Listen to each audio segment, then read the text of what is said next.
Hello प्यारे बच्चों, स्वागत है आप सभी का आशीष सिंह लेक्चर्स के इस लेटेस्ट वीडियो में।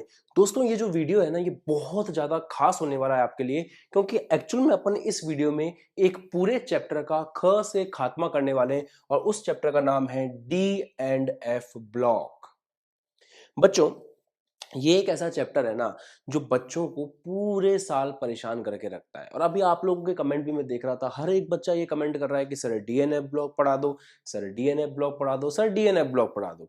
बात ये है बच्चों, जो चैप्टर लेस इंपॉर्टेंट होते हैं उनको मैं सबसे लास्ट में पढ़ाता हूं। मैंने आप लोगों को आवर्त सारणी वाला जो चैप्टर था, अगर 11th का बच्चा देख रहा है तो थर्ड चैप्टर आवर्त सारणी वाला बहुत डीप में, बहुत विस्तार में पढ़ाया था। अगर 12th वाला बच्चा इस वीडियो को देख रहा है, उम्मीद कर रहा हूं अभी आपके एग्जाम आ रहे हैं तो 12th वाले बच्चे ही ज्यादा आए होंगे इस क्लास के अंदर, तो डी एंड एफ ब्लॉक उनका एक इंपॉर्टेंट चैप्टर भी है। तो पी ब्लॉक जो मैंने आपको पढ़ाया है, बहुत सारे वीडियोस थे पी ब्लॉक के, उसमें मैंने एकदम बेसिक से आपको चीजें समझाई थी। तो जो बच्चा पी ब्लॉक देख करके इस वीडियो को आया है वही यहां पे समझ पाएगा, क्योंकि मैं इसका लेकर के आया हूं आपके लिए वन शॉट।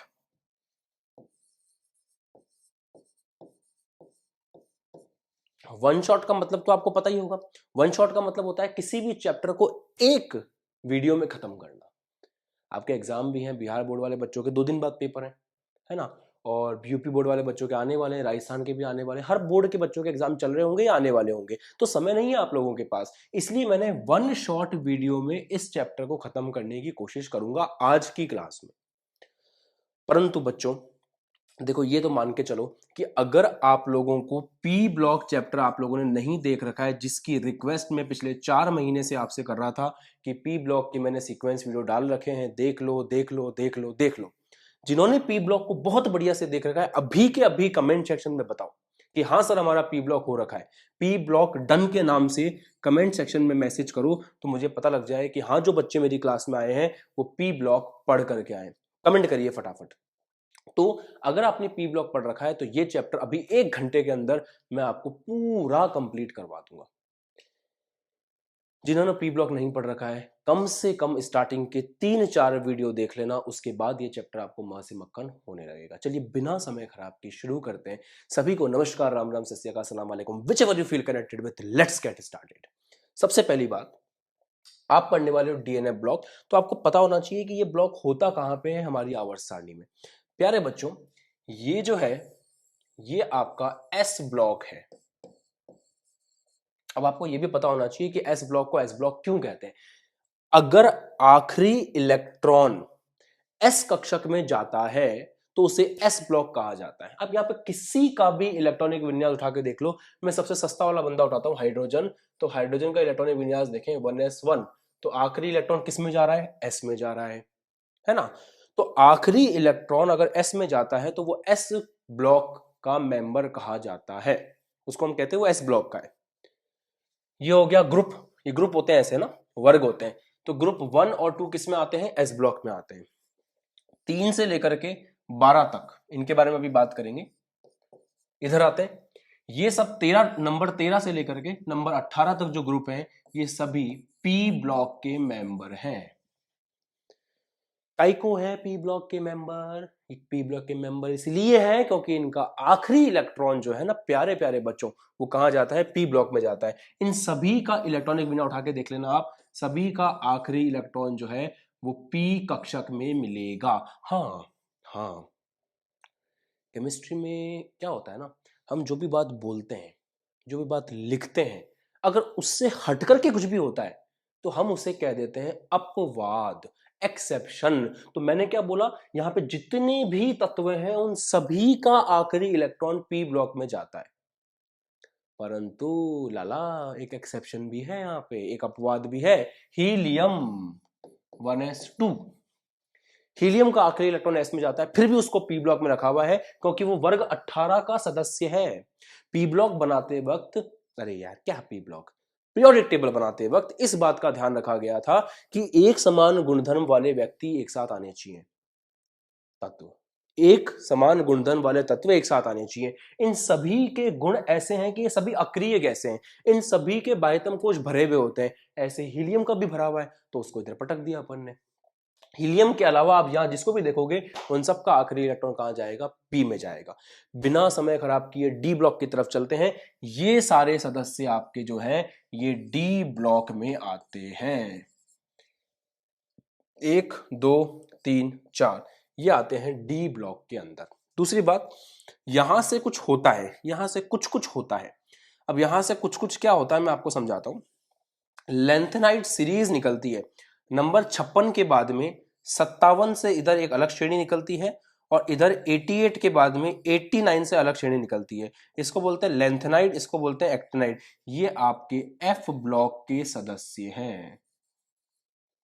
तो जब मैंने आपको पीरियोडिक टेबल समझाई थी बढ़िया से तो वहां पे क्लियर भी किया था। यहां भी देखो लिखा हुआ है एस ब्लॉक ये सेक्शन, ये पूरा डी ब्लॉक, ये पी ब्लॉक, ये एफ ब्लॉक, क्योंकि इन सब में जितने भी तत्व हैं उनमें आखिरी इलेक्ट्रॉन डी के अंदर जाता है और यहां जितने भी तत्व हैं उनमें आखिरी इलेक्ट्रॉन एफ के अंदर जाता है। तो उम्मीद करता हूं सबसे पहले आपको ये समझ में आ गया मोटा मोटा कि डी कहां पर है और एफ कहां पर है। अब इसके बाद में कहानी को आगे बढ़ाते हैं और अब अपन डिस्कशन शुरू कर रहे हैं डी ब्लॉक के बारे में। हेडिंग लगाइए डी ब्लॉक के सदस्य हैं।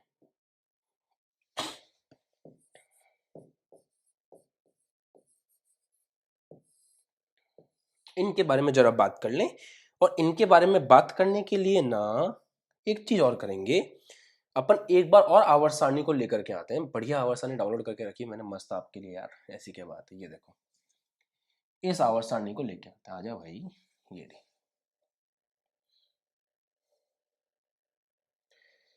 आवर्त सारणी की श्रेणियों की बात करेंगे सबसे पहले, ठीक है। आवर्त सारणी में श्रेणियों की बात करेंगे। ये SC scandium, Y, L U और एल आर। मैं तत्वों को उनके नाम से नहीं लूंगा, सिंबल से बोलूंगा क्योंकि तत्वों के नाम सुनकर के आप भी कंफ्यूज होगे फालतू। तो पॉइंट ये जो स्कैंडियम है ना, इनमें सभी को देख लो, आप जितने भी तत्व हैं इनमें आखिरी इलेक्ट्रॉन 3D में जाता है। स्कैंडियम, टाइटियम, आगे जितने भी vanadium, chromium, manganese, iron, cobalt, निकल, कॉपर, जिंक, इन सब में जो आखिरी इलेक्ट्रॉन है वो 3D में जाता है। इनके नीचे वाले जितने भी उनमें आखिरी इलेक्ट्रॉन 4D में जाता है, इधर 5D में जाता है, इधर 6D में जाता है। अब मैं आपको जो बातें बता रहा हूं ना वो मुझे कमेंट सेक्शन में चाहिए, क्योंकि अगर आपको चैप्टर सीखना है ना और 1 घंटे में मेरे साथ खत्म करना है तो जो भी बातें मैं बोलूंगा, जो भी बातें मैं बोलूंगा वो मुझे कमेंट सेक्शन में चाहिए। मैं देखूंगा आपके कमेंट सेक्शन। सबसे पहली बात लिखो, ये जो श्रेणी है इसमें आखिरी इलेक्ट्रॉन 3D में जाता है, नीचे वाली में 4D में जाएगा, उसके नीचे वाली में 5D में जाएगा, उसके नीचे वाली में 6D में जाएगा। इंपॉर्टेंट बात, इलेक्ट्रॉन जा रहा है 3D में परंतु जो आवर्त है वो है 4। आवर्त समझते हो ना, पीरियड, तो जो पीरियड है वो है 4। फैक्ट है, फैक्ट की तरह इस बात को याद रखेंगे कि इलेक्ट्रॉन तो 3D में जा रहा है परंतु पीरियड 4 है। इलेक्ट्रॉन 4D में जा रहा है, पीरियड 5 है। इलेक्ट्रॉन 5D में जा रहा है, पीरियड 6 है। इलेक्ट्रॉन 6D में जा रहा है, पीरियड 7 है। याद हो गई सबको ये बात। अब ये चारों श्रेणियों से मैं आपको मिलवा देता हूं एक बार। ये देखिए, प्रथम श्रेणी, द्वितीय श्रेणी, तृतीय श्रेणी, चतुर्थ, वो चार जो आपने देखे थे ना वो, ये है पीरियड 4, ये है पीरियड 5, ये है पीरियड 6 और ये है पीरियड 7। राइट। अब देखो आखिरी इलेक्ट्रॉन किस, साफ साफ दिख रहा होगा आपको, आखिरी इलेक्ट्रॉन 3D में जा रहा है। तो अगर आप स्कैंडियम की, इसको स्कैंडियम बोलते हैं, अगर आप स्कैंडियम की Sc की इलेक्ट्रॉनिक विन्यास लिखें तो वो क्या है, 4s2 3d1। तो आखिरी इलेक्ट्रॉन किस में गया, 3D में गया। इसके पड़ोस वाले का आखिरी इलेक्ट्रॉन 3d2, 3d3। अब क्रोमियम पे आते हैं। क्रोमियम में आ जाएगा मजा, ध्यान से देखो। बात ये है, कहां समझाऊं यार, एक तो जगह नहीं मिलती ना, तो मैं इसको थोड़ा छोटा कर दूं। इधर ये 4th ग्रुप, ये पीरियड लिख रहा हूं मैं, क्या लिख रहा हूं मैं, पीरियड लिख रहा हूं। बच्चों ध्यान से सीखना है यार, देखो मेरी पूरी मेहनत वसूल हो जाएगी अगर आप मेरी पूरे वीडियो को अच्छे से सीख लोगे और ध्यान दे लोगे, और आपके एग्जाम में कोई क्वेश्चन आ गया ना तो फिर तो मेहनत पूरी तरह से ही मेरी सफल हो जाएगी और आपकी भी। तो ध्यान दीजिए, स्कैंडियम का इलेक्ट्रॉनिक विन्यास क्या है, 4s2 3d1। अगला बंदा है Ti, इनका नाम नहीं लूंगा मैं ऐसे सिंबल से बोलूंगा। इसका क्या है, 4s2 3d2। अगला बंदा कौन है, V का क्या है, देख रहे हो यहां से, 4s, बाह्यतम कोश का दिखा रहा हूं बेटा, बाह्यतम कोश का 4s2 3d3। क्रोमियम का क्या होना चाहिए, 4s2 3d4। तो पॉइंट ये समझ में आता है कि यार क्रोमियम का जो इलेक्ट्रॉनिक विन्यास है ना वो ये होना चाहिए 4s2 3d4। पर सर यहां पे तो कुछ और ही लिखा है, यहां पे लिखा है 4s1 3d5। तो इसकी जगह ये लिखा हुआ है 4s1 3d5। अब ये क्या चक्कर है, ध्यान से सुनना। जिन प्यारे प्यारे बच्चों ने पी ब्लॉक नाम का चैप्टर मुझसे पढ़ा है उन प्यारे प्यारे बच्चों को एक बात बहुत अच्छे से पता होगी कि पूर्ण भरित कक्षक स्थायी होते हैं। जैसे आपको पता है एस के अंदर 2 इलेक्ट्रॉन जाते हैं, पी के अंदर 6 इलेक्ट्रॉन जाते हैं, डी में अधिकतम 10 इलेक्ट्रॉन जाते हैं और एफ में अधिकतम 14 इलेक्ट्रॉन जाते हैं। तो पूर्ण भरित कक्षक स्थायी होते हैं, पूर्ण भरित कक्षक स्थायी होते हैं, पूर्ण भरित कक्षक स्थायी होते हैं। लिख लो यार, कमेंट सेक्शन में लिख लो, पूर्ण भरित कक्षक स्थायी होते हैं। साथ ही साथ अर्धभरित कक्षक भी स्थायी होते हैं। मतलब 2 की जगह अगर 1 हो तो भी स्टेबल है, 6 की जगह 3 हो तो भी स्टेबल है, 10 की जगह 5 हो तो भी स्टेबल है और 14 की जगह 7 हो तो भी स्टेबल है। तो सबसे ज्यादा स्थायी होते हैं आपके पूर्ण भरित कक्षक, उसके बाद नंबर आता है अर्धभरित कक्षक का। तो अगर आपके परमाणु को, अगर आपके तत्व को कभी भी मौका मिलता है कि वो अपने कक्षक को अर्धभरित कर ले तो वो कर लेगा। जैसे यहां देखो 3D में कितने इलेक्ट्रॉन है, 4 इलेक्ट्रॉन आपके विन्यास के हिसाब से। परंतु 3D को स्थायी बनाने के लिए उसको अर्धभरित किया जा सकता है। अर्धभरित मतलब आधा भरना। तो 3D में मैक्सिमम इलेक्ट्रॉन कितने आ सकते हैं, 10। 10 का आधा क्या हुआ, 5। तो वो कोशिश करेगा कि 5 वाले नंबर पे पहुंचे। उसके लिए क्या करेगा, वो 4s से 1 इलेक्ट्रॉन ले लेगा और 4s को बना देगा 1 और खुद बन जाएगा 3d5। इसका मतलब हो गया इसने क्या किया, इसने खुद को अर्धभरित कर लिया। क्या कर लिया, क्या कर लिया, क्या कर लिया भाई, इसने अपने आप को अर्धभरित कर लिया। इसको बोलते हैं इंग्लिश में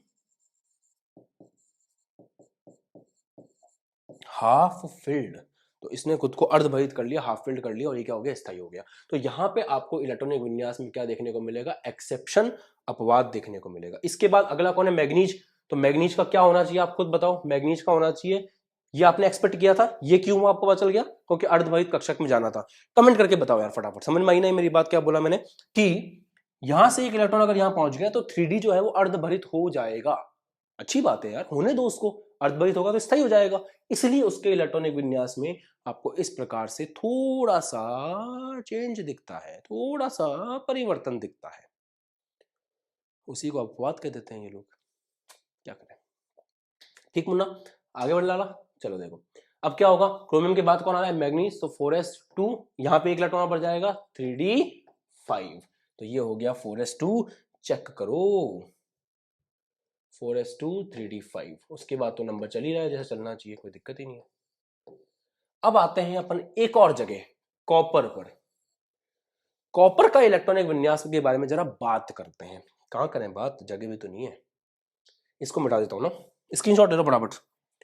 4 3 2 1, टेक अ स्क्रीनशॉट, डन। और जो बच्चा स्क्रीनशॉट ले ले कमेंट सेक्शन में एक स्माइली वाली इमोजी प्लीज प्लीज प्लीज भेज दो, ताकि मुझे पता चल जाए कि आप लोगों ने स्क्रीनशॉट ले लिया है।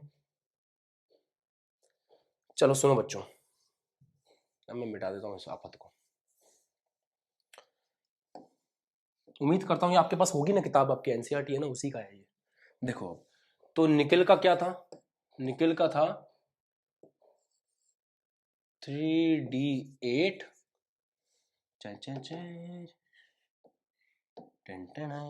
इसका था 4s2 3d8। निकेल के बाद कौन आता है, कॉपर आता है। तो कॉपर का क्या होना चाहिए था, कॉपर का होना चाहिए था 4s2 3d9, ये होना चाहिए था। जैसे यहाँ पे क्रोमियम का ये होना चाहिए था, परंतु ये तो मिला नहीं। क्या मिला, मिला ये इसकी जगह, यहाँ देखो क्या लिखा हुआ है, यहाँ लिखा हुआ है 4s1 3d10। ऐसा क्यों हुआ बाबा, ऐसा क्यों हुआ, सोचो। क्या बताया मैंने, अगर पूर्ण भरित कक्षक है तो बहुत ज्यादा स्थायी है, अर्धभरित है तो भी स्थायी है। तो यहां तो अर्धभरित होने के चक्कर में उसने क्या किया, एक इलेक्ट्रॉन ले लिया ताकि 3d4 से वो क्या बन जाए 3d5 और वो स्टेबल हो जाए। यहां क्या किया इसने, यहां पे इसने पूर्ण भरित होने के लिए इलेक्ट्रॉन लिए। सोचो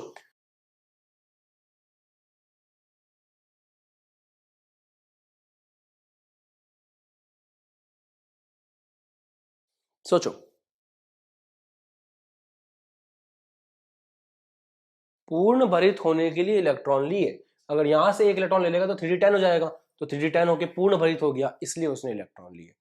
तो यहाँ पे आपको अपवाद देखने को मिला, कहाँ पे याद रखना, देखो कहाँ जहां जहां भी अपवाद मिल रहा है ना, उसी चीज को याद रखना है आपको। यहाँ कॉपर में अपवाद मिला आपको, यहाँ क्रोमियम में अपवाद मिला, बिल्कुल सेम यहाँ नीचे मिलेगा आपको एमओ में, इसके सेम नीचे आपको यहाँ मिलेगा एजी में। देख लो आप, इसका विन्यास क्या है, 4d10 5s1। तो जो चीज 4s के साथ हो रही थी, सेम चीज ऐसी ही अगर इसकी जगह विन्यास, मान लो मैं किसकी बात कर रहा हूं, समझो बच्चों, जल्दीबाजी नहीं कर रहा मैं। यह देखो, इसके नीचे कॉपर के नीचे कौन है, कॉपर के नीचे कौन है, कॉपर के नीचे कौन है, एजी है। तो अगर मैं एजी की बात करूं, कटेगा तो नहीं, यहां कर लेता हूं। अगर एजी की बात करूं तो एजी का इलेक्ट्रॉनिक विन्यास देखो आप, एजी का इलेक्ट्रॉनिक विन्यास है 5s1 4d10, जबकि होना क्या चाहिए था 5s2 4d9। बट ऐसा क्यों हुआ, वही सेम लॉजिक, उसने एक इलेक्ट्रॉन ले लिया यहां से और एक इलेक्ट्रॉन इसको देकर के खुद क्या हो गया, सॉरी, एक इलेक्ट्रॉन इसने क्या किया 5s से ले लिया और खुद क्या हो गया, पूर्ण भरित हो गया।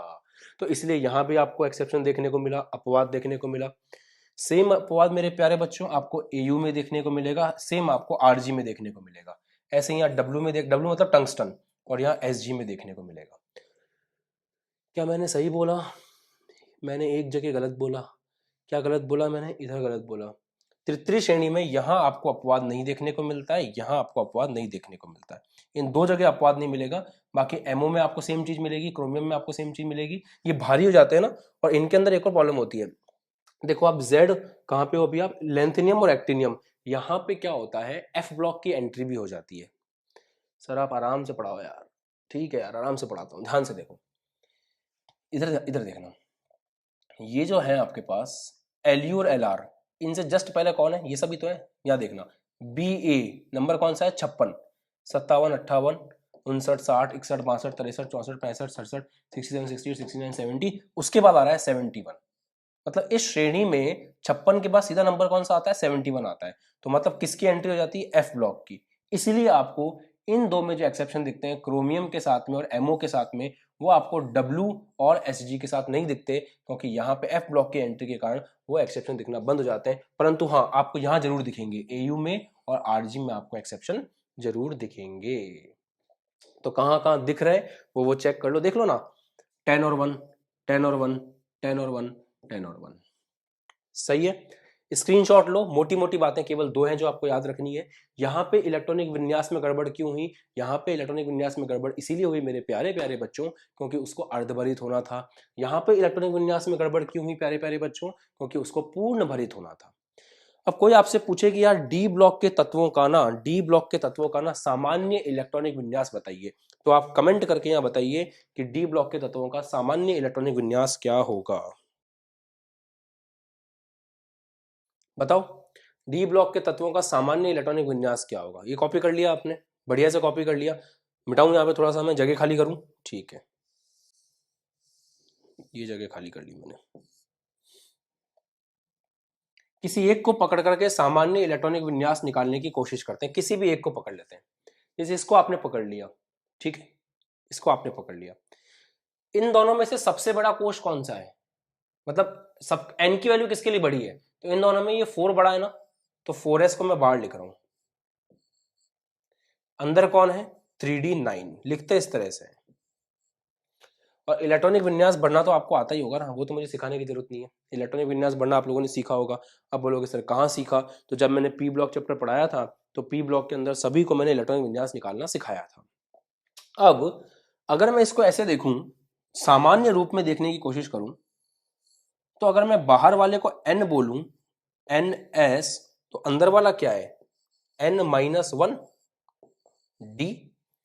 आप बोलोगे सर आराम से समझा दो, तो देखो ns मान लो 4s, तो 4s के बाद कौन है, 4 से एक कम 3d। इधर देखो, इधर क्या है 6s, बाहर क्या है 5d, तो यहां अगर 6 है तो यहां 5 है। यहां देखो अगर s के साथ में 7 है तो नीचे क्या है 6 है। इधर देखो 4 था तो 3 था, इसका मतलब यहां जो है उससे एक कम इधर है। तो अगर मैं इसको n मान रहा हूं तो इधर क्या हो गया n-1। s में कितने इलेक्ट्रॉन आ सकते हैं, या तो 1 या 2। डी में कितने इलेक्ट्रॉन आ सकते हैं? 1 से लेकर के 10 तक। तो ये सामान्य इलेक्ट्रॉनिक विन्यास हो गया डी कक्षक का, डी ब्लॉक का। तो ये जो पूरा ब्लॉक है आपका, ये आपका डी ब्लॉक है, और इस डी ब्लॉक का ये हो गया सामान्य इलेक्ट्रॉनिक विन्यास।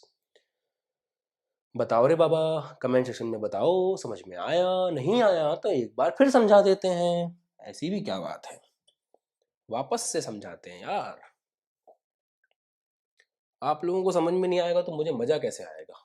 1 घंटे की जगह 1.5 घंटे में कर लेंगे साला चैप्टर, डरते हैं क्या? आपको समझ में आना चाहिए। देखो, इलेक्ट्रॉनिक विन्यास को समझने की कोशिश करो, सब कुछ क्लियर हो जाएगा। इसका इलेक्ट्रॉनिक विन्यास क्या है? इसका इलेक्ट्रॉनिक विन्यास है 4s2 3d1। ये 4s है तो ये 3d है, ये 5s है तो एक कम 4d है, अगर ये 6s है तो एक कम 5d है। लिख सकते हैं ऐसे कि अगर आप किसी का भी इलेक्ट्रॉनिक विन्यास देखें, जैसे मैंने आपको ये बताया था एग्जांपल के लिए, अगर आप किसी का भी इलेक्ट्रॉनिक विन्यास देखते हैं तो 3d में इलेक्ट्रॉन है, उसके बाद 4s में है। तो अगर ध्यान से देखें, अपन समझने की कोशिश करें, तो 4s में 2 इलेक्ट्रॉन, उसके बाद 3d में इलेक्ट्रॉन है। तो इसको मैं लिख रहा हूं ns सिंपल भाषा में। तो अंदर वाले को क्या लिख सकता हूं? n-1d। तो ये हो जाएगा n-1d ns। इसमें 1 से 2 इलेक्ट्रॉन है और इसके अंदर 1 से लेकर के 9 इलेक्ट्रॉन है। आप चेक कर लो, 1 2 3 4 ऐसे 9 तक, और 9 भी नहीं 10, 1 से लेकर के 10 तक इलेक्ट्रॉन है, और इसमें 1 से लेकर के 2 तक इलेक्ट्रॉन है। तो ये हो जाता है सामान्य इलेक्ट्रॉनिक विन्यास आपके डी कक्षक का। और उम्मीद करता हूं कि आपको ये बढ़िया समझ में आ गया है। मैंने यहां भी आपको क्लियर कर दिया था 1 से 10 और 1 से 2। क्लियर है? ये एक चीज अपन ने खत्म करी जहां अपन ने डिस्कस किया इलेक्ट्रॉनिक विन्यास के बारे में। अब चलेंगे नेक्स्ट चीज की तरफ। तो यहां तक पहले आप कॉपी कर लीजिए, फिर आगे बात करते हैं। अब एक और इंपॉर्टेंट बात जो आपको समझनी है, सबसे ज्यादा इंपॉर्टेंट। आपने श्रेणी तो सारी समझ ली, इधर आ जाते हैं। श्रेणियां आपने सारी देख ली, है ना? इन सभी को, ये जो जितने भी तत्व हैं, इन सभी को, जो डी ब्लॉक के तत्व हैं, इन सभी को एक शब्द दिया गया है। इन सभी को कहा जाता है संक्रमण तत्व। आप अपनी एनसीईआरटी खोल करके देखें, उस एनसीईआरटी में साफ साफ आपको लिखा हुआ मिलेगा। मेरे पास भी एनसीईआरटी है, मैं आपको थोड़ा सा बताऊं कहां मिलेगा। आपको स्टार्टिंग में मिला हुआ मिलेगा संक्रमण तत्व with in bracket D block. जैसे अपना चैप्टर खोलोगे ना, आपको लिखा हुआ मिलेगा संक्रमण तत्व with in bracket D block. अब आप समझना कि इनको संक्रमण तत्व क्यों कहते हैं। इंग्लिश में बोलते हैं इनको ट्रांजिशन एलिमेंट। ट्रांजिशन एलिमेंट होता यह है कि इनके पास डी ब्लॉक होता है। डी ब्लॉक के अंदर 5 आपको इलेक्ट्रॉन के घर मिलेंगे, जिनमें 10 इलेक्ट्रॉन रहते हैं। तो इलेक्ट्रॉन जो है उनके कारण ये ट्रांजिशन करते रहते हैं, मतलब एक इलेक्ट्रॉन एक जगह से उधर, कभी उधर कभी उधर। तो आपका इलेक्ट्रॉन जो डी कक्षक में है ना, कभी इधर कभी उधर, कभी इधर कभी उधर, ऐसे रहता है। वही ना गाने को, थोड़ा सा मैं आज दिमाग में वही गाना चल रहा है तो मैं वैसे ही पढ़ा रहा हूं, कभी इधर कभी उधर, कभी इधर कभी उधर। तो वो ट्रांजिशन करता रहता है। तो डी ब्लॉक के तत्वों को संक्रमण तत्व इसलिए कहते हैं क्योंकि उनके पास डी कक्षक में इलेक्ट्रॉन रहते हैं। परंतु यहां पे ना एक बहुत बड़ा अपवाद भी है। वो अपवाद क्या है समझना। वो अपवाद ये है, क्योंकि आप इसकी परिभाषा पढ़ोगे तो आपको समझ में आएगा। यहां पे कहीं पे दे रखी होगी शायद, संक्रमण तत्वों की परिभाषा क्या है, एनसीईआरटी ने अपने हिसाब से बता रखी है।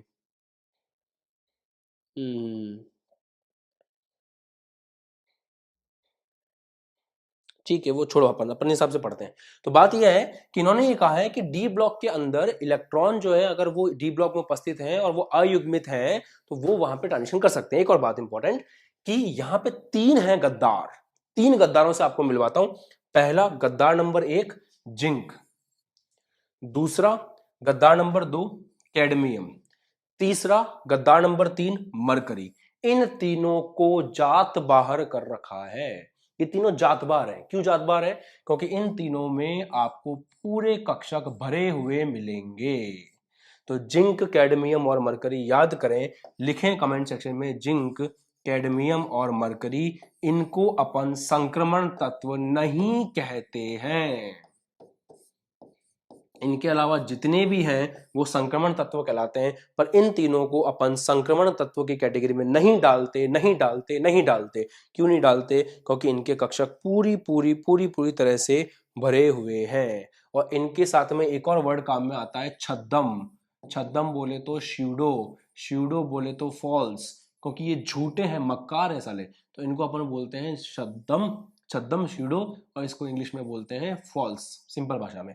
तो ये झूठे संक्रमण तत्व हैं। क्यों? क्योंकि इनके कॉन्फ़िगरेशन देख लो इनकी कैसी होती है। इनकी होती है NS2, N का S भी खचाखच भरा हुआ है, और N-1 भी जो है, N-1 DB जो है वो भी खचाखच भरा हुआ होता है। तो आप यहां से इनका विन्यास चेक किए होंगे, देखो 2 10 2 10 2 10, इसलिए इनको हम नहीं मानते संक्रमण तत्व। एग्जाम में क्वेश्चन आएगा तो आपको लिख देना है। आगे बात करें मेरे प्यारे बच्चों, ध्यान से देखिए।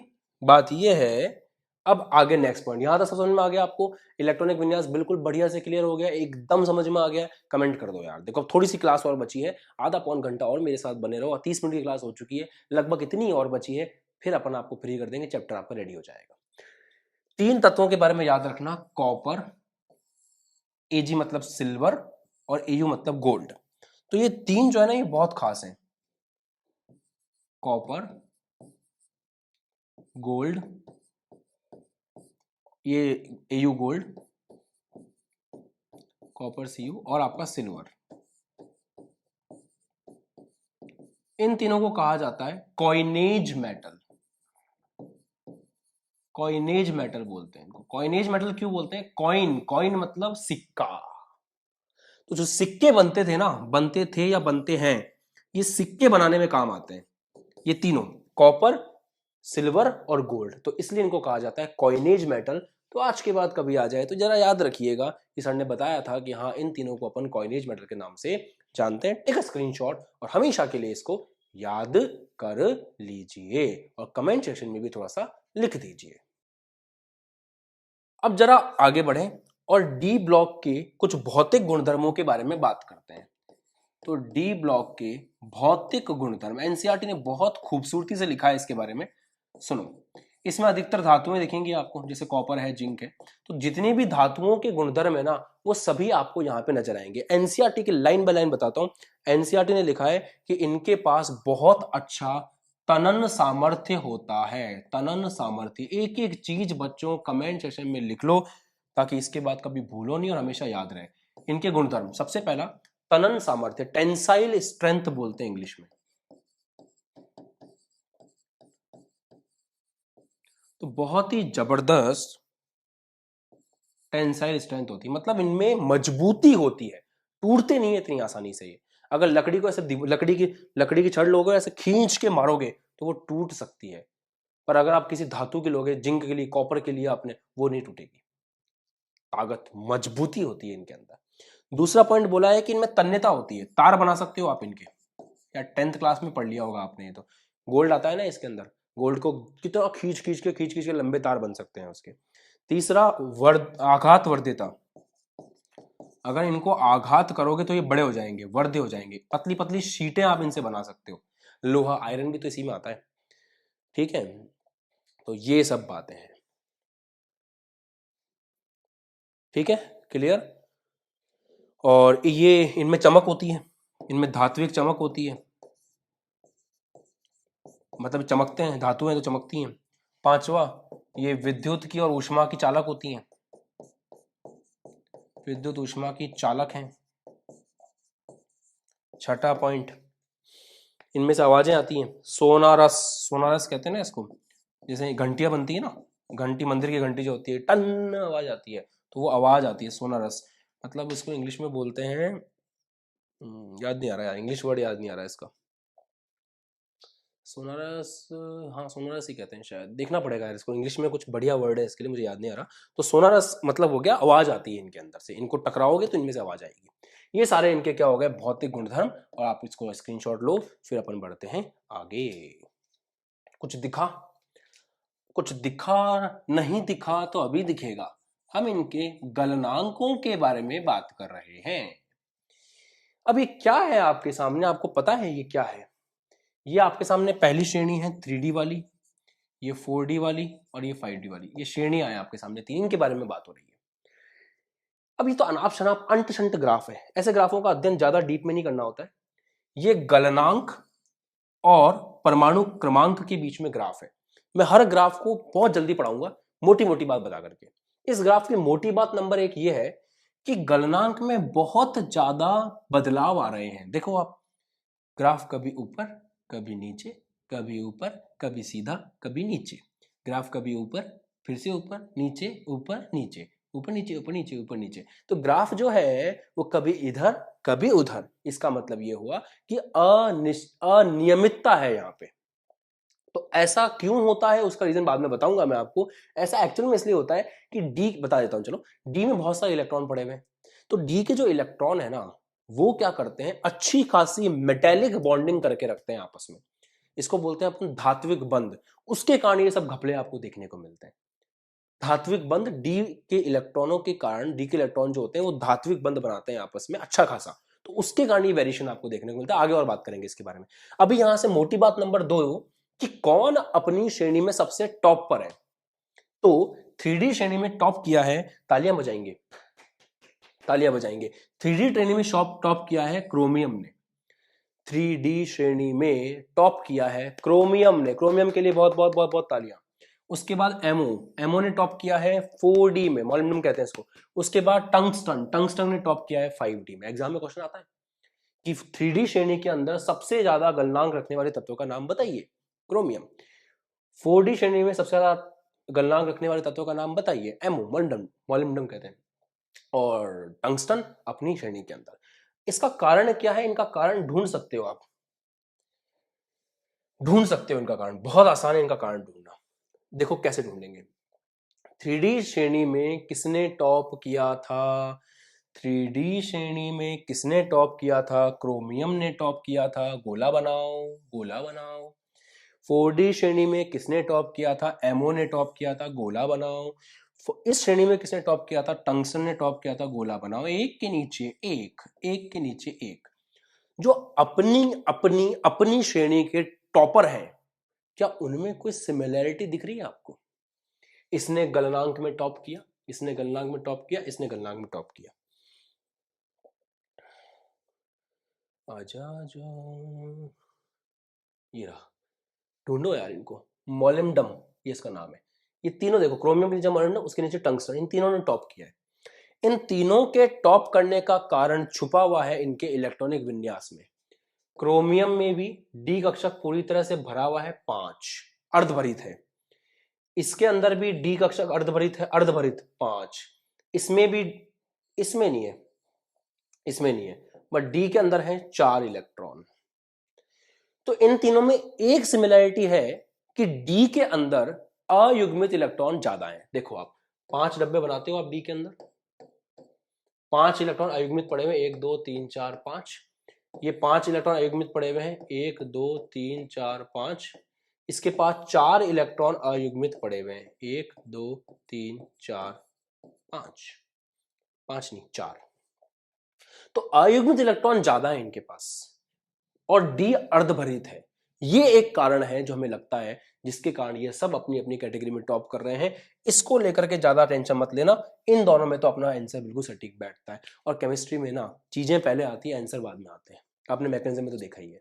तो D5 जो है उसके हिसाब से आप बोल सकते हो कि डी कक्षक में अर्धभरित होने के कारण, D5 होने के कारण ये अपनी अपनी कैटेगरी में क्या कर रहे हैं, टॉप कर रहे हैं। समझ में आ गया? कर दो फिर कमेंट, कर दो भैया, कर दो कमेंट, कर दो। ठीक है, बताओ कमेंट करके। कारण बताऊं इसका, कारण लिखूं D5, कारण लिखो इसका, अर्धभरित किसका कारण, क्रोमियम मॉलिब्डेनम के टॉप करने का कारण। लिखो कमेंट सेक्शन में, एग्जाम में पूछ लेगा, मुझे मत बोलना फिर सर आपने बताया नहीं। देखो D5 अर्धभरित डी कक्षक, मतलब अगर आप एक क्रोमियम लोगे तो उसके पास भी अर्धभरित डी कक्षक है, दूसरा क्रोमियम लोगे उसके पास भी अर्धभरित डी कक्षक है, तो एक क्रोमियम का D5 जो है वो दूसरे क्रोमियम के D5 से बहुत तगड़ा धात्विक बंध बनाएगा। धात्विक बंध, एक धातु और दूसरी धातु के बीच में कौन सा बंध होता है प्यारे बच्चों? धात्विक बंध। तो एक मजबूत धात्विक बंध बनेगा इन दोनों के अर्धभरित होने के कारण। इसी रीजन से ये इतनी ज्यादा एक दूसरे से तगड़े तरीके से जुड़े हुए होंगे कि इनको अलग करना मुश्किल है, और अगर आप इनको अलग नहीं कर पाओगे तो इनका गलनांक भी क्या होगा? ज्यादा होगा। इसलिए इनका गलनांक ज्यादा है, और उस सबके पीछे एक कॉमन कारण आप दे सकते हो कि इसमें भी D5, इसमें भी D5, तो स्ट्रॉन्ग बॉन्डिंग। हालांकि इसमें D4 है, बट फिर भी D4 के बीच में धात्विक बंध कैसा है? स्ट्रॉन्ग है। यहां तक समझ गया तो स्क्रीनशॉट लो, आगे बढ़ें। फिर सबसे इंपॉर्टेंट लिख लो इसके ऊपर, सबसे इंपॉर्टेंट,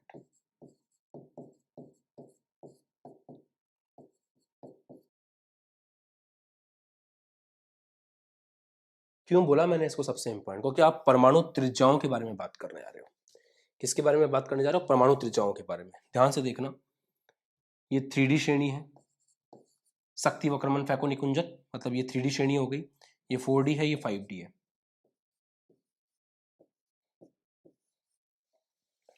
बहुत अच्छे से समझाऊंगा, कोशिश तो पूरी करूंगा, आपका अटेंशन कितना उस पर डिपेंड करेगा। होता क्या है डी ब्लॉक में, जैसे आपने थर्ड चैप्टर पढ़ा हो या फिर पी ब्लॉक चैप्टर पढ़ा हो, तो आपको एक बात पता होगी, मेरी कोशिश तो बहुत अच्छी रहती है बच्चों समझाने की, बट कभी कभी क्या होता है बच्चे ध्यान नहीं देते हैं तो उनको समझ में नहीं आता। शक्ति वक्रमण फैको निकुंचन, आप ऐसे भी याद कर सकते हैं।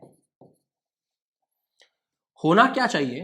होना ये चाहिए कि जब लेफ्ट टू राइट जाते हैं ना अपन, तो लेफ्ट टू राइट जाने पर क्या होता है? जेफ बढ़ता है। तो जेफ के बढ़ने के कारण आकार कम होना चाहिए। ये होना चाहिए कि अगर आप लेफ्ट टू राइट जा रहे हो तो जेफ बढ़ता है। क्यों जेफ बढ़ता है? मैंने पी ब्लॉक में पढ़ा रखा है आपको। जेफ बढ़ता है तो आकार कम होना चाहिए, परंतु यहां पे क्या होता है, स्टार्टिंग में तो आकार कम होता है, देख लो, फिर आकार लगभग बराबर हो जाता है, और उसके बाद आकार बढ़ना शुरू कर देता है। फिर से समझाऊंगा, मैं तो वापस समझाऊंगा क्योंकि मुझे पढ़ाना है आप लोगों को अच्छे से। अगर आप लेफ्ट टू राइट जाते हो तो जेफ के बढ़ने के कारण आकार क्या होता है? कम होना चाहिए। तो होना ये चाहिए कि जैसे आप इधर से आ रहे हो स्कैंडियम से जिंक की तरफ, तो आकार छोटा छोटा छोटा छोटा छोटा छोटा होता रहना चाहिए। परंतु होता यह है कि पहले आकार कम होता है, फिर लगभग बराबर हो जाता है, और उसके बाद वो बढ़ना शुरू करता है। एक तो अपन को ये समझना है ऐसा क्यों हो रहा है। दूसरा अपन क्या देखते हैं कि 3D और 3D से बड़ा आकार है 4D का, देख लो। ऐसा क्यों है? क्योंकि 3D श्रेणी यहां पे 4D उसके नीचे और 5D उसके नीचे है, तो ऊपर से नीचे आने पर आकार बढ़ना चाहिए। तो 3D से जब आप 4D में जाते हो तो आकार बढ़ रहा है, देख लो, आप ऊपर जाएंगे तो बढ़ेगा ना। देखो इधर नीचे आ रहे हो, बट यहां ग्राफ में अगर ऊपर हो इसका मतलब आकार ज्यादा है। समझ रहे हो ना क्या कह रहा हूं? 3D से 4D में जा रहे हो, 4D से 5D में आ रहे हो, तो आप एक वर्ग में, एक ग्रुप में ऊपर से नीचे जा रहे हो, तो एक ग्रुप में ऊपर से नीचे जाने पर आकार बढ़ना चाहिए। तो 3D से बड़ा आकार होना चाहिए, 4D का है भी, 3D का आकार 13 के आसपास है, उसका 14 है। परंतु सोचने वाली बात है, 4D और 5D बिल्कुल पास पास है। 4D और 5D बिल्कुल पास पास है, मतलब यहां से यहां आने पे तो आकार बढ़ा, परंतु 4D 5D का आकार जो है, आकार 4D का और 5D का लगभग क्या है? बराबर है। ऐसा क्यों? ये भी अपन को सोचना है। 3D का बड़ा है, 3D से बड़ा है 4D का, वो तो सही है, क्योंकि नीचे आ रहे हो तो इस श्रेणी का जो 4D श्रेणी है इसका आकार बढ़ना चाहिए, क्योंकि नीचे से ऊपर आ रहे हैं अपन, ऊपर से नीचे आ रहे हैं अपन। हाँ सही है, ऊपर से नीचे आ रहे हैं, तो 4D से बड़ा होना चाहिए 5D, परंतु 4D 5D लगभग बराबर है। तो इसका कारण भी अपन को जानना है, जानेंगे। सबसे पहले ये चीज सॉल्व करते हैं। देखो आपको पता है कि डी में क्या ट्रेंड चलता है? डी के अंदर 3D अंदर है और 4S बाहर है, ये स्थिति है। या ऐसा मान लो सिंपल भाषा में,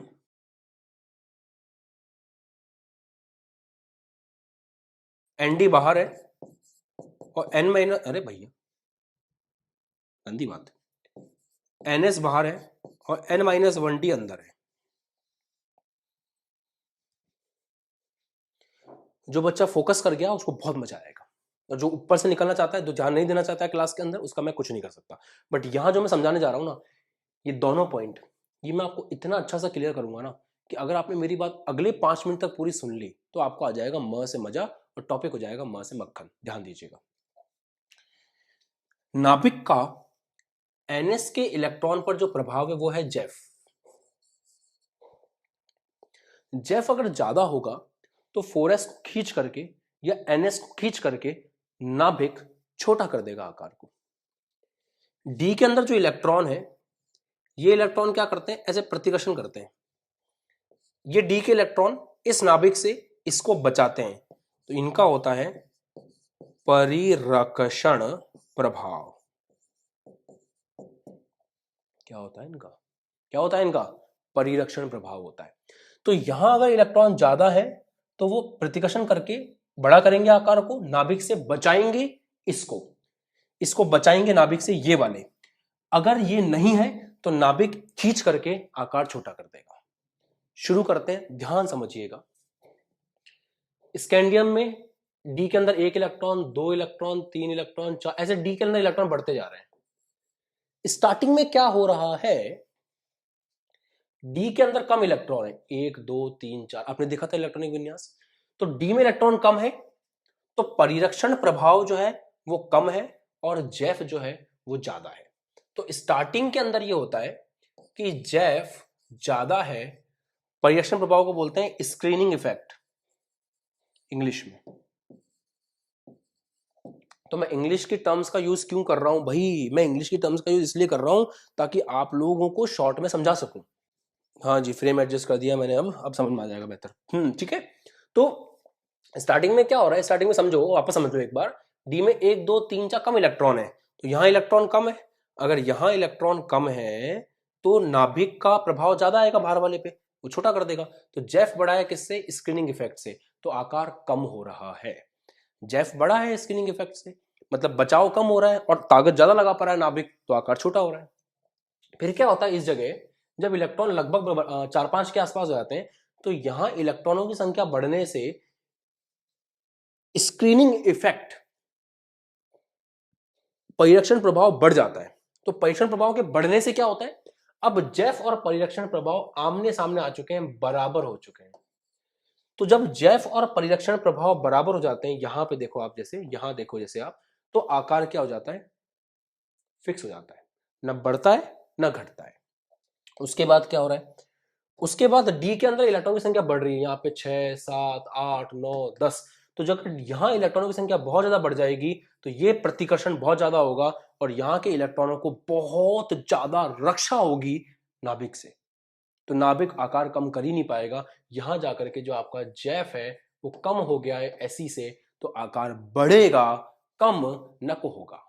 इसीलिए यहां पे इसके बाद में अपन को आकार के अंदर क्या दिखाई देती है, वृद्धि दिखाई देती है। उम्मीद करता हूं यार पहले वाली चीज बढ़िया से समझा पाया, अगर नहीं समझा पाया तो क्या करूं, कोशिश तो पूरी कर रहा हूं कि आप लोगों को मैं कम समय के अंदर अच्छा सिखा सकूं। तो बात यह है प्यारे बच्चों, जब अपन लेफ्ट टू राइट जाते हैं तो आकार में कमी होनी चाहिए, परंतु आकार के लिए अपन को जेफ को भी देखना पड़ता है। आकार के लिए अपन को अगर प्रभावी नाभिक के आवेश के बारे में सोचना पड़ता है तो आकार के लिए अपन को परिरक्षण प्रभाव के बारे में भी सोचना पड़ता है। परिरक्षण प्रभाव आकार को बढ़ाने का काम करता है और जेफ आकार को कम करने का काम करता है, दोनों में चलता है कॉम्पिटिशन। इधर स्टार्टिंग में क्या होता है, जेफ आपका जीत रहा है तो आकार कम हो रहा है, जेफ और परिरक्षण प्रभाव बराबर हो गए, आकार आपका रुक गया। बाद में आपका स्क्रीनिंग इफेक्ट जीत गया, परिरक्षण प्रभाव जीत गया, मतलब यहाँ प्रतिकर्षण ज्यादा हो गया, भाग गए इलेक्ट्रॉन दूर दूर, नाभिक नहीं रोक पा रहा उनको, बढ़ गया आकार, सिंपल। आया समझ में, बोलो मुन्ना, आया समझ में, अच्छे से आया समझ में, दिल में उतरी बात मैंने क्या बोला। ठीक है, आ गया हो तो इसको छापो, फिर आगे बढ़े, टेक स्क्रीनशॉट। अब ये समझना है कि ऊपर से नीचे जाने पर, ऊपर से नीचे जाने पर आकार में वृद्धि क्यों नहीं हो रही, ये 4D 5D लगभग बराबर क्यों है, चलो देखते हैं। इसके लिए आओ ले चलो तुम्हें एक अलग दुनिया में, वो दुनिया जहां पे आवर्त सारणी तुम्हारा इंतजार कर रही है।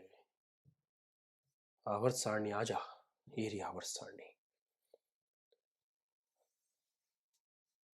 आवर्त सारणी तुम्हारा इंतजार कर रही है तुम्हें समझाने के लिए कि ऐसा क्यों होता है। दिल थाम के बैठिए, अब आप सीखने जा रहे हैं कि जब आप 3D से 4D में जाते हैं तो आकार बढ़ता है, पर जब आप 4D से 5D में जाते हैं तो आकार क्यों नहीं बढ़ता, इनका आकार लगभग बराबर क्यों होता है। कौन है धोखेबाज?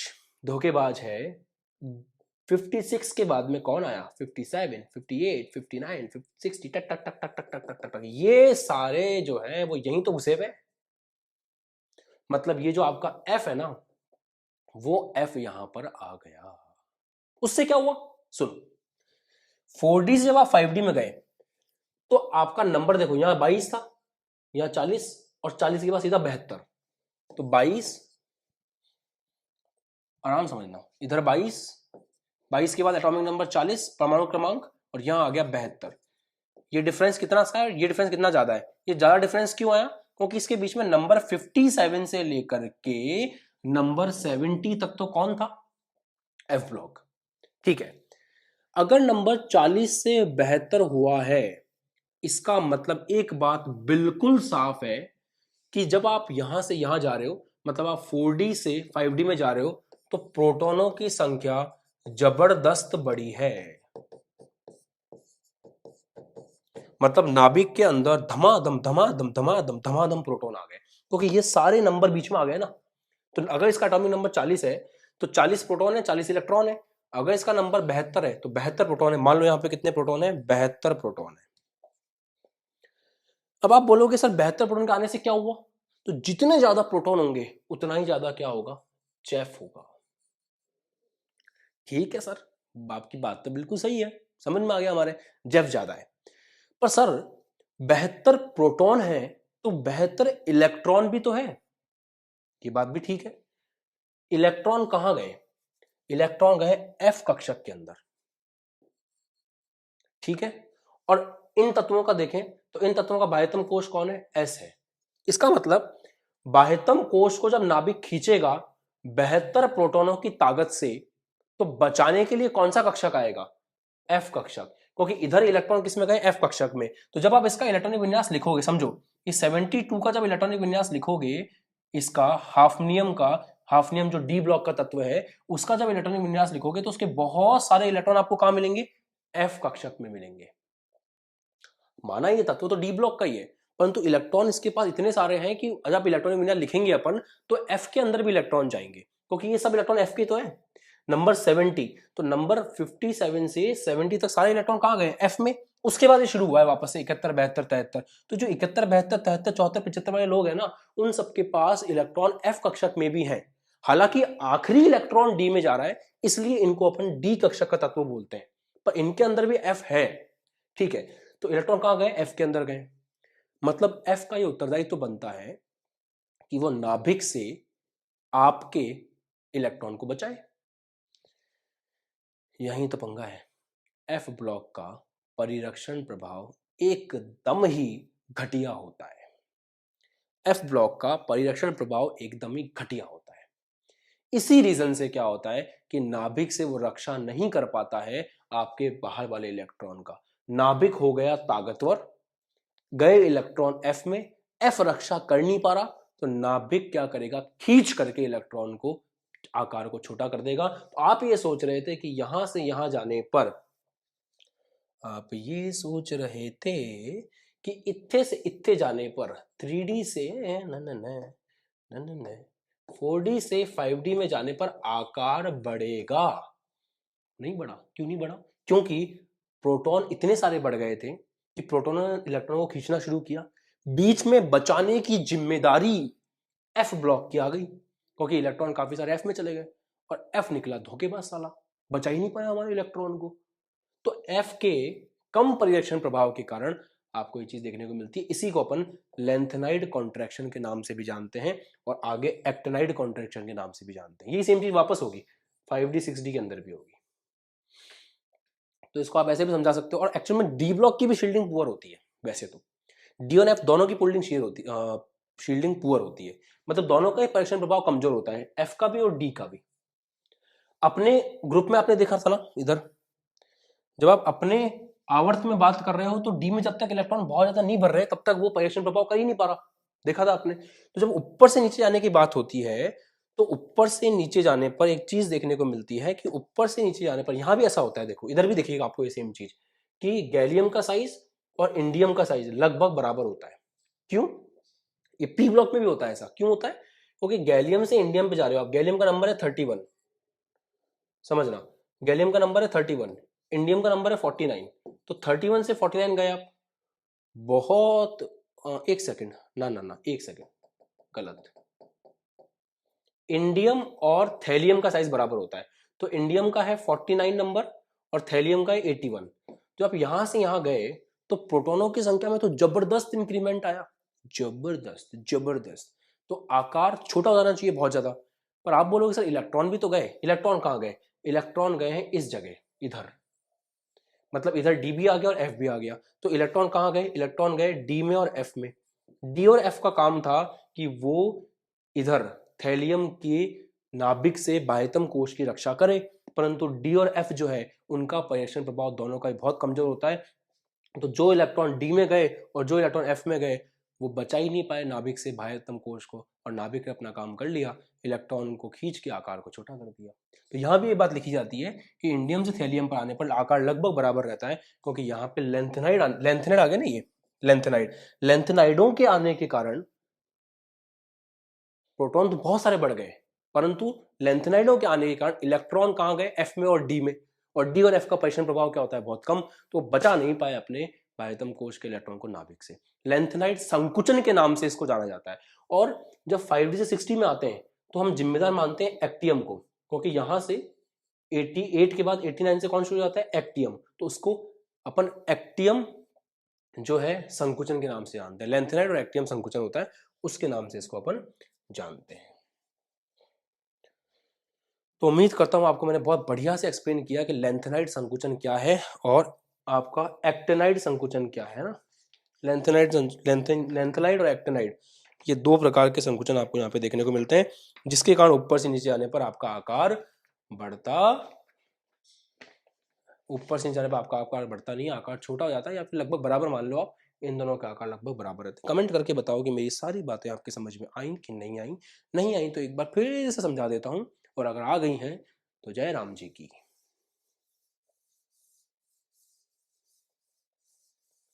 आपके कमेंट का इंतजार है मुझे, जैसे ही आप कमेंट करोगे उसके हिसाब से मैं फैसला करूंगा कि मुझे वापस पढ़ाना है क्या, क्योंकि इसके बाद चैप्टर खत्म होने जा रहा है, 15-20 मिनट और रुकना है बस। टॉपिक इंपॉर्टेंट है ये ना, इसको हल्के में नहीं ले सकते अपन, it's a very important topic. बताओ सोच करके, आराम से बताओ मुझे कि समझ में आया। एक बार खुद भी देख लो कि मैंने क्या बताया आपको, उसके बाद अपन वापस से एक बार चीज़ों को समझ लेंगे अच्छे से, तो आपको क्लियर हो जाएगा। चलो शुरू करें, वापस से एक बार समझाऊं शॉर्ट में। होता क्या है बच्चों, जब अपन शक्ति से मतलब SC से जिंक की तरफ जाते हैं तो अपन एक आवर्त में लेफ्ट से राइट जा रहे हैं, तो हम ये उम्मीद करते हैं कि भाई जेफ बढ़ रहा है, उससे आकार कम होना चाहिए। परंतु दो फैक्टर होते हैं, नाभिक में प्रोटोनों के ज्यादा आने से जेफ बढ़ता है, और इधर जो इलेक्ट्रॉन होते हैं ना, जैसे बाह्यतम कोश तो NS है आपका, अंदर D है, तो D का ये काम है कि वो S को बचाए। तो होता क्या है, स्टार्टिंग में D में 1 2 3 4 इलेक्ट्रॉन होते हैं, तो वो S को नहीं बचा पाते हैं, और नाभिक की सारी ताकत लग जाती है S के ऊपर, और वो खींच करके आकार को छोटा कर देता है। थोड़ी दूर आने के बाद में जब डी में इलेक्ट्रॉन बढ़ने लगते हैं तो फिर वो जेफ का सामना करना शुरू करता है, और जेफ और डी लगभग बराबर हो जाते हैं, परिरक्षण प्रभाव और आपका जेफ लगभग बराबर हो जाते हैं। वहां पे आपका आकार जो है वो लगभग उतना ही रहता है, ना बढ़ता है ना कम होता है। उसके बाद क्या होता है, डी के अंदर काफी सारे इलेक्ट्रॉन चले जाते हैं, तो डी ज्यादा ताकतवर हो जाता है, उसका परिरक्षण प्रभाव ज्यादा ताकतवर हो जाता है। तो फिर वो क्या करता है, परिरक्षण प्रभाव के ज्यादा ताकतवर होने से वो ये करता है कि वो इसको पीछे छोड़ देता है, तो आकार बढ़ने का काम होता है, इसलिए आपको लास्ट में आकार बढ़ता हुआ नजर आता है। दूसरा सवाल यहां पे ये आता है कि सर जी जब अपन 3D से 4D में जाते हैं तो आकार बढ़ता है, क्योंकि अपन ऊपर से नीचे आ रहे हैं, आप देख लो 13 से 14, परंतु 4D और 5D में लगभग आकार सेम रहता है, ऐसा क्यों? तो उसको समझाने के लिए मैंने आपको लिया था ये पीरियोडिक टेबल। मैंने आपको कहा कि ये रहा आपका 3D, ये रहा आपका 4D, ये रहा आपका 5D। जब आप 4D से 5D में जाते हो तो एंट्री हो जाती है नंबर 56 के बाद में आपके एफ ब्लॉक की। ये पूरी आपके एफ है। तो देखो आप 4D में आप कोई भी नंबर उठा के देख लो, तो 4D के अंदर इस बंदे का एटॉमिक नंबर 41 है और इसके नीचे जो है उसका नंबर 73 है। तो इधर से इधर जबरदस्त प्रोटॉनों में वृद्धि होती है इनके आने के कारण। तो प्रोटॉनों में तो हो गई जबरदस्त वृद्धि, अब साथ ही साथ इलेक्ट्रॉनों में भी हुई है। इलेक्ट्रॉन कहां गए? इलेक्ट्रॉन गए हैं डी में और एफ में। और एक बात बहुत इंपॉर्टेंट है, अगर आपके इलेक्ट्रॉन डी और एफ में जा रहे हैं तो वो नाभिक के प्रभाव से नहीं बचा पाएंगे बाह्यतम कोश को, क्योंकि ये देखा गया है कि कभी भी इलेक्ट्रॉन अगर डी और एफ में जाएगा तो उसका परिरक्षण प्रभाव जो है वो बहुत ही कम होगा। उसका रक्षण रक्षण नाभिक से बचाना, वो परिरक्षण प्रभाव बहुत ही कम होगा, जिसके कारण से आपको नाभिक का प्रभाव ज्यादा देखने को मिलेगा। तो ऊपर से नीचे आने पर नाभिक तो ताकतवर हो गया, परंतु नाभिक से इलेक्ट्रॉन को बचाने वाला परिरक्षण प्रभाव ताकतवर नहीं हो पाया, क्योंकि इलेक्ट्रॉन गए डी और एफ में।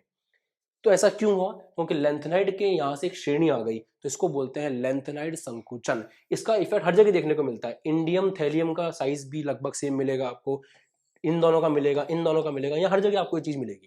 क्योंकि यहां से यहां जाने पर देखो नंबर 49 के बाद में कौन सा है? 81। तो इतने सारे प्रोटॉन बढ़ गए, पर इलेक्ट्रॉन कहां गए? डी में और एफ में। और डी और एफ का परिरक्षण प्रभाव बहुत ही घटिया होता है, तो बचा नहीं पाएगा इलेक्ट्रॉन को नाभिक से। इसलिए कहते हैं कि लेंथेनाइड संकुचन। और ऐसे ही जब आप यहां से यहां जाते हो तो ये है भाई साहब यहाँ पे, इनके बाद में ये एक्टिनियम से पूरी श्रेणी आ जाती है, तो इसको बोलते हैं एक्टिनाइड संकुचन। तो जो आकार बढ़ना चाहिए था वो बढ़ता नहीं है, नाभिक ताकतवर हो जाता है और आकार को छोटा कर देता है, लगभग बराबर रहता है। इसलिए ये सारे आपको 4D और 5D श्रेणी में या फिर इंडियम थैलियम में, इन सब में आकार क्या मिलते हैं? बराबर मिलते हैं। और जो सामान्य ट्रेंड आप सोच रहे थे वो फॉलो न को होते हैं। ठीक, यहां तक। आगे बात करते हैं। अब तो समझ में आ ही गया होगा भाई साहब, अब तो आ ही गया होगा। ये रहा आपके सामने एक और ग्राफ, ये एक और ग्राफ है, इसके बारे में बात करते हैं। ये है आपकी एंथैल्पी ऑफ एटोमाइजेशन, कणन एंथैल्पी। एंथैल्पी ऑफ एटोमाइजेशन, कणन एंथैल्पी। मतलब ये है कि एंथैल्पी ऑफ एटोमाइजेशन आपने 11वीं क्लास में पढ़ा होगा, एटम में बदलने की ऊर्जा जो चाहिए होती है, सिंपल भाषा में। ये आपकी 3D श्रेणी है, ये आपकी 4D है, ये आपकी 5D है। इनमें टॉप कौन कर रहा है वो देखो आप तो बस, ये टॉप पे है, ये टॉप पे है, ये टॉप पे है। अब मैं आपको बताऊं टॉप किसने किया। 3D श्रेणी में टॉप किया फिर से क्रोमियम ने, इधर किया मोलिब्डेनम ने, और इधर किया टंगस्टन ने। क्यों टॉप किया? आपको कारण पता है कि इनके अंदर बहुत स्ट्रॉन्ग बॉन्डिंग है, धात्विक बंध बहुत ताकतवर है। क्यों है ताकतवर धात्विक बंध? क्योंकि D5 है। तो ताकतवर धात्विक बंध होने के कारण इनको अलग करना बहुत मुश्किल है, इसलिए इनके लिए एंथैल्पी का मान जो है आपको उच्च देखने को मिलते हैं। वही आप कारण लिख सकते हो कि मजबूत D5 के कारण, D5 के कारण मजबूत धात्विक बंध। छापो, टेक ए स्क्रीनशॉट। ऐसे ही आप ग्राफ वगैरह देख लेना एनसीईआरटी में। अब मैं सब कुछ तो नहीं पढ़ा पाऊंगा क्योंकि टाइम बहुत कम है, तो आप एनसीईआरटी में ग्राफ देख लेना। ग्राफ में एक चीज ऑब्जर्व करना, एक होमवर्क दे रहा हूं मैं आपको, आप एक काम करना, आयनन विभव का एक ग्राफ है, ये काम करके बताना मुझे। आयनन विभव का एक ग्राफ है, उस आयनन विभव के ग्राफ में से, उस आयनन विभव के ग्राफ में से आपको एक काम करना है कि आयनन विभव का जो ग्राफ है उसके अंदर से मुझे ढूंढ के बताना है कि कौन सी श्रेणी में किसका आयनन विभव सबसे ज्यादा है, कौन टॉप कर रहा है, यह आप मुझे ढूंढ करके बताओगे। आयनन विभव जानते हो, इलेक्ट्रॉन निकालने में ताकत देनी पड़ती है। अब बात करते हैं इसकी, ये है ऑक्सीकरण अवस्थाएं। ये भी इंपॉर्टेंट होता है कि कौन कौन सी ऑक्सीकरण अवस्थाएं जो हैं वो दिखाई जाती हैं आपके तत्वों के द्वारा। तो ऑक्सीकरण अवस्थाओं की बात करते हैं, ध्यान से देखना। ऑक्सीकरण अवस्थाएं जो हैं वो इलेक्ट्रॉनिक विन्यास पर निर्भर करती है। मोटी मोटी बात सुनो, इनमें सबसे ज्यादा ऑक्सीकरण अवस्था कौन दिखा रहा है? ये ऐसे तो क्वेश्चन आते हैं एग्जाम में कि इन सब में सबसे ज्यादा ऑक्सीकरण अवस्था कौन दिखा रहा है? मैग्नीज। और सबसे बड़ी ऑक्सीकरण अवस्था कौन सी है? +7। फिर ये देखो कि जब अपन इन सब में देखें तो ऐसी कौन सी ऑक्सीकरण अवस्था है जो बहुत ज्यादा कॉमन है, जो सब में है? ऐसी कौन सी ऑक्सीकरण अवस्था है, ऐसी कौन सी ऑक्सीकरण अवस्था है जो सब में कॉमन है? तो आप देखें +3 जो है वो बहुत ज्यादा दिखाई जा रही है, लगभग सभी +3 दिखा रहे हैं। तो +3 जो है वो अपने आप में एक कॉमन ऑक्सीकरण अवस्था है। इस चीज को भी याद रखें और नोट कर लीजिए। एक और सवाल पूछ सकते हैं आपसे, इन सब में ऐसा कौन सा तत्व है जो अधिकतम ऑक्सीकरण अवस्थाएं दिखाता है? तो आंसर है मैग्नीज। ये +2 भी दिखा रहा है, +3 भी दिखा रहा है, +4 भी दिखा रहा है, +5 भी दिखा रहा है, +6 भी दिखा रहा है, +7 भी दिखा रहा है। ये भी पूछ सकते हैं, लिख लो, नोट कर लो कमेंट सेक्शन में अभी के अभी। अब आगे देखिए, आप लोगों ने, अब आगे बात करते हैं, आप लोगों ने एक चीज पढ़ी होगी, चुंबकीय गुण। अगर आप 8th चैप्टर मेरे से पढ़ चुके हो, मैंने वीडियो डाल रखे हैं उसके भी। चुंबकीय गुण, अगर किसी के पास अनपेयर्ड इलेक्ट्रॉन है, मतलब अयुग्मित इलेक्ट्रॉन है, तो अयुग्मित इलेक्ट्रॉन होने पर उसको बोलते हैं अनुचुंबकीय। और अनुचुंबकीय होने से उसके पास एक चुंबकीय आघूर्ण होता है। जिस चुंबकीय आघूर्ण का फॉर्मूला होता है, याद रखना है आपको, चुंबकीय आघूर्ण का फॉर्मूला होता है अंडर रूट, ये कभी नहीं भूलना होता है बच्चों, कभी नहीं भूलना होता है। चुंबकीय आघूर्ण का फॉर्मूला होता है अंडर रूट n+2। ये अपन ने जो कोऑर्डिनेशन कंपाउंड नाम का चैप्टर पढ़ा था उसके अंदर बहुत काम में लिया था। तो अयुग्मित इलेक्ट्रॉन होने से होगा अनुचुंबकीय, और युग्मित इलेक्ट्रॉन, अगर सारे इलेक्ट्रॉन पेयर्ड हैं, समझ रहे हो, जैसे आपके पास डी कक्षा का आप देखते हो उसके अंदर आपको अयुग्मित इलेक्ट्रॉन मिलते हैं, ठीक है, 1 2 3 4 5, तो वो क्या है आपका, मतलब एक भी अयुग्मित इलेक्ट्रॉन हो तो वो कहलाएगा अनुचुंबकीय। यहाँ पे 4 है तो यहाँ पे आप मान रखोगे अंडर रूट, इसका अगर आपको चुंबकीय आघूर्ण निकालना हो तो अंडर रूट 4, 4+2। और एक बात याद रखना, मस्त बात, इसका आंसर हमेशा 4 पॉइंट समथिंग ही आएगा। तो जो आप एन का मान रखोगे वही पॉइंट समथिंग आंसर आता है। जैसे मान लीजिए कहीं पे आपको लिख के दिया है, मैंने इसको चुंबकीय आघूर्ण को म्यू बोलते हैं, चुंबकीय आघूर्ण को म्यू बोलते हैं, तो कहीं मान लो मैंने लिख के दिया म्यू बराबर 1.56, और मैं आपसे पूछ रहा हूँ बताओ अयुग्मित इलेक्ट्रॉन की संख्या कितनी है, तो 1 के बाद में पॉइंट आ सकता है, ये जो 1 है ये n होता है, मतलब n का मान कितना है, 1 है। एक क्वेश्चन आपको दूं कमेंट सेक्शन के लिए, मान लो म्यू का मान 3.56 है, आप बताओ n का मान कितना है, और n कौन है ये बात नोट कर लो, n आपका है अयुग्मित इलेक्ट्रॉनों की संख्या। जब तक इसका आंसर बताओ, अयुग्मित इलेक्ट्रॉनों की संख्या। एक और इंपॉर्टेंट बात, अगर सारे इलेक्ट्रॉन, सभी युग्मित इलेक्ट्रॉन है, सारे इलेक्ट्रॉन युग्मित है, तो वो कहलाएगा प्रतिचुंबकीय। और प्रतिचुंबकीय का मतलब समझते हो, प्रतिचुंबकीय का मतलब उसका चुंबकीय आघूर्ण कितना है, 0 है, क्योंकि उसके पास एक भी अयुग्मित इलेक्ट्रॉन नहीं है, उसके सारे इलेक्ट्रॉन, सारे सारे सारे सारे सारे इलेक्ट्रॉन युग्मित हैं। हाँ, लगभग बच्चों ने आंसर सही दिया है कि n का मान कितना निकल के आ रहा है, यहाँ से n का मान निकल के आ रहा है 3। मैं देख रहा हूं आपके कमेंट, आप लोगों ने, काफी बच्चों ने सही आंसर दिया, n का मान 3 रहेगा।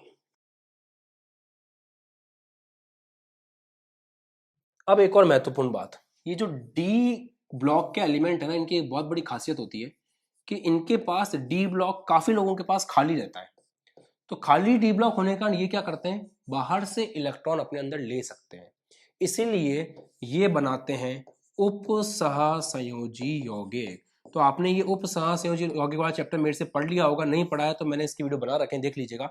उपसहसंयोजी यौगिक कौन बनाता है, उपसहसंयोजी यौगिक बनाते हैं डी ब्लॉक के तत्व, क्योंकि इनमें डी खाली होता है तो ये इलेक्ट्रॉन को एक्सेप्ट कर सकते हैं। मतलब ये लिगेंड, जो इलेक्ट्रॉन लेके आता है ना उसको लिगेंड कहते हैं, पढ़ा होगा आप लोगों ने कि जो इलेक्ट्रॉन आता है, देने के लिए आता है, उसको लिगेंड कहते हैं। तो ये लिगेंड से मिल करके क्या कर पाते हैं, अपने उपसहसंयोजी यौगिक बना पाते हैं। ये इनका क्या है, अपने आप में एक बहुत ही बड़ा गुणधर्म है। उसके बाद सबसे बड़ी बात, ये जो लोग हैं, तो ये तो आपने एक चीज देखी, दूसरी चीज इनका एक और बहुत अच्छा गुण होता है, डी खाली पड़ा हुआ है, इसके कारण एक और बढ़िया चीज कर सकते हैं, वो ये है कि ये बहुत अच्छे उत्प्रेरक होते हैं। आपने देखा होगा निकेल, पैलेडियम, प्लेटिनम, ये सब बहुत अच्छे अच्छे उत्प्रेरक हैं। तो ये आपको उत्प्रेरक देखने को मिलते हैं, और यही खासियत है कि आपको उत्प्रेरक यहाँ पे मिलेंगे। देख लो आप, निकिल, आपने अभी क्रिया पढ़ी होगी ना ऑर्गेनिक केमिस्ट्री में, निकिल, पैलेडियम, प्लेटिनम, जो डबल बॉन्ड को सिंगल बॉन्ड करने में काम आते हैं, हाइड्रोजन ऐड करने में काम आते हैं, ये सब क्या है, ये कैटलिस्ट हैं।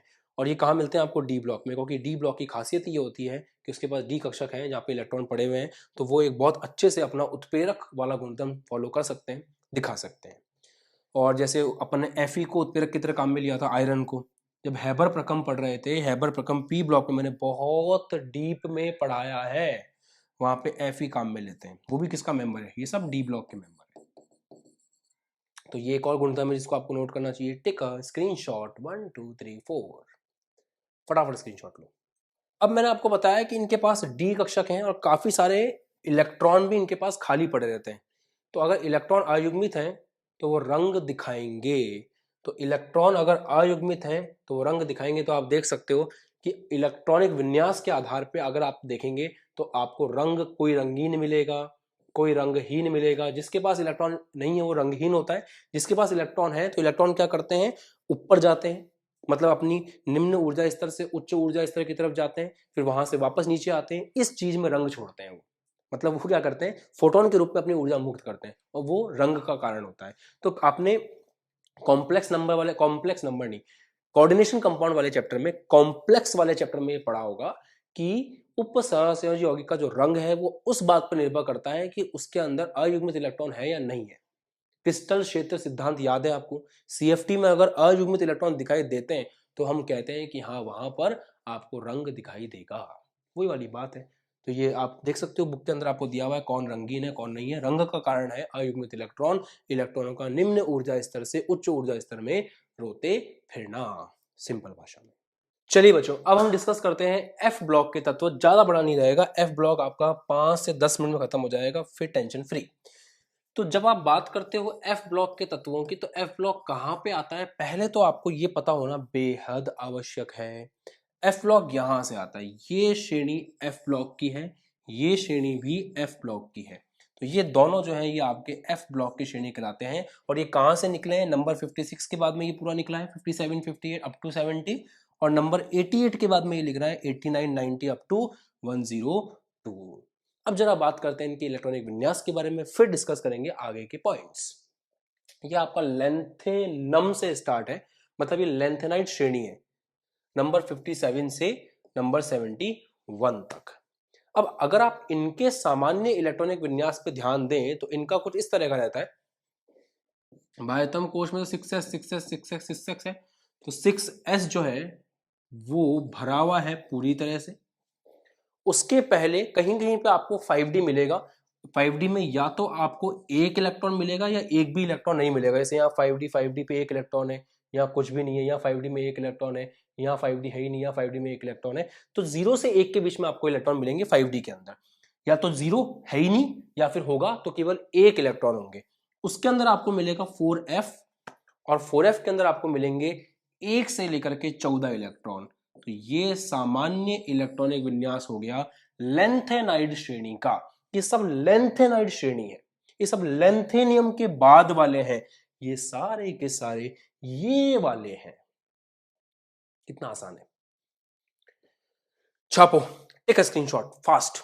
ये हो गया एक इलेक्ट्रॉनिक विन्यास। फिर दूसरा आता है एक्टेनाइड श्रेणी। एक्टेनाइड, एक्टीनियम तथा एक्टेनाइडों के कुछ गुणधर्म।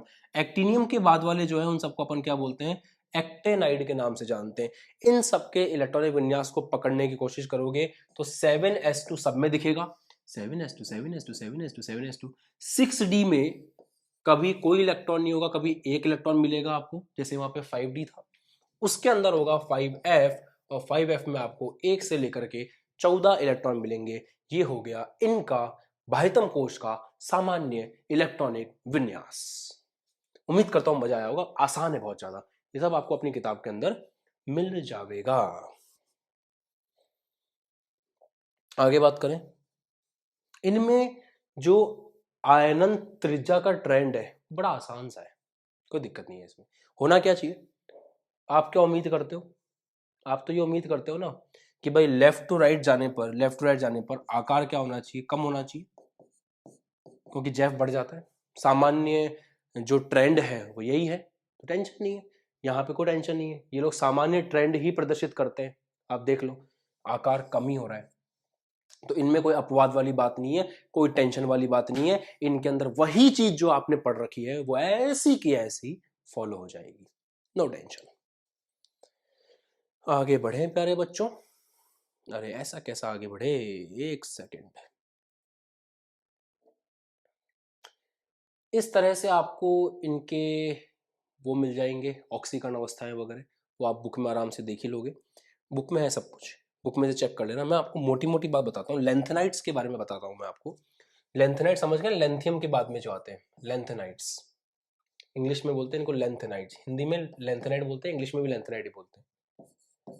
लेंथेनाइट्स के बारे में कुछ मोटी मोटी बातें बता देता हूँ आपको जो आपके काम आएंगी। सबसे पहली बात, इनकी जो ऑक्सीकरण अवस्था है, ऑक्सीडेशन स्टेट,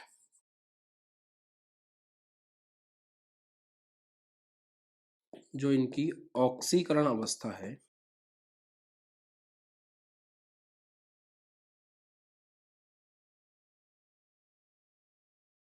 इस ऑक्सीकरण अवस्था में ये लगभग इनकी जो सामान्य ऑक्सीकरण अवस्था है, जनरल ऑक्सीडेशन स्टेट इसको अपन बोलते हैं, वो है +3। तो ये जो लेंथेनाइड है ये सामान्यतः कौन सी ऑक्सीकरण अवस्था प्रदर्शित करते हैं, याद रखिएगा, ये सामान्यतः +3 ऑक्सीकरण अवस्था प्रदर्शित करते हैं। सेकंड पॉइंट, इसके अंदर भी कुछ अपवाद है, उन अपवाद के बारे में नोट कर लीजिए। जैसे सीई है, सीई +2 भी दिखाता है, +3 भी दिखाता है, +4 भी दिखाता है। जैसे PR, ND, TB and DY, ये सारे जो हैं ये +3 भी दिखाते हैं, +4 भी दिखाते हैं। तो ऐसे कुछ अपवाद जो है, कुछ एक्सेप्शन जो है वो आपको यहाँ पे नजर आ सकते हैं। बाकी मेन मोटी मोटी बात ये है कि मोस्टली सभी के सभी जो है वो +3 ही दिखाते हैं। नोट करिए, टेक अ स्क्रीनशॉट।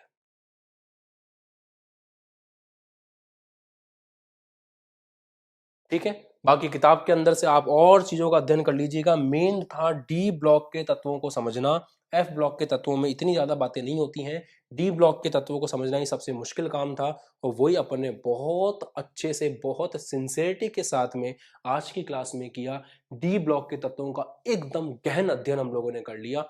अब आपको ये तो एक पैकेज कंप्लीट हो गया। अब डीएनए ब्लॉक में जो सबसे इंपॉर्टेंट टॉपिक, तो सारे मैंने आपको पढ़ा दिए। जो आधे टॉपिक कोर्स से हट गए वो नहीं पढ़ाए मैंने फालतू के आपको, और भी जो मुझे इंपॉर्टेंट नहीं लगा मैंने नहीं पढ़ाए। बाकी आप अपने एनसीईआरटी से, अपने प्रीवियस ईयर पेपर्स से कुछ एक क्वेश्चन करके देख सकते हैं। एक बंडल में और लेके आऊँगा आपके लिए, एक छोटा सा वीडियो और आएगा इस चैप्टर का, जिसमें मैं 10-12 क्वेश्चन जो मुझे अच्छे लगते हैं वो मैं सारे आपको करा दूंगा। इंपॉर्टेंट नहीं कह रहा मैं उनको, बट हाँ ये है कि मुझे उसमें कुछ अंडरस्टैंडिंग जैसा लगता है, कुछ समझाने जैसा लगता है, तो वो मैं आपको करवा दूंगा, वो और देख लेना बस। बाकी आपकी टेंशन नहीं है, आप प्रीवियस ईयर के पेपर में से क्वेश्चन याद कर सकते हो इस चैप्टर के। जितने कंसेप्ट थे, सबसे ज्यादा कंसेप्ट थे आपके कि आकार वाला क्या सीन रहता है, कौन क्या है, मैंने इस चैप्टर से आपको मिलवा दिया, अच्छे से आपको समझा दिया कि किसकी आकार का क्या फंडा है, किसके आकार का क्या चक्कर है, और उम्मीद करता हूँ आपको मजा भी आया है और आप समझ भी गए हैं। अगर आपने इस क्लास को एंजॉय किया है, पूरे वीडियो में आपको इस चैप्टर में कुछ भी समझ में आया है, तो प्लीज़ लाइक का जो बटन है उसको ठोक के दबा दो, सब्सक्राइब कर लो, बेल आइकन दबा लो अगर नए हो तो, क्योंकि ऐसे वीडियो आते रहते हैं, ऐसी क्लासेस आती रहती हैं। और एक बार कमेंट करके बता दो कि आपको कैसा लगा। बाय, जय हिंद, टेक केयर। मिलते हैं आपसे अगली क्लास में। नीचे व्हाट्सएप पे मैसेज करके आप हमारे साथ और अच्छे से एप्लीकेशन के माध्यम से जुड़ सकते हैं। जय हिंद।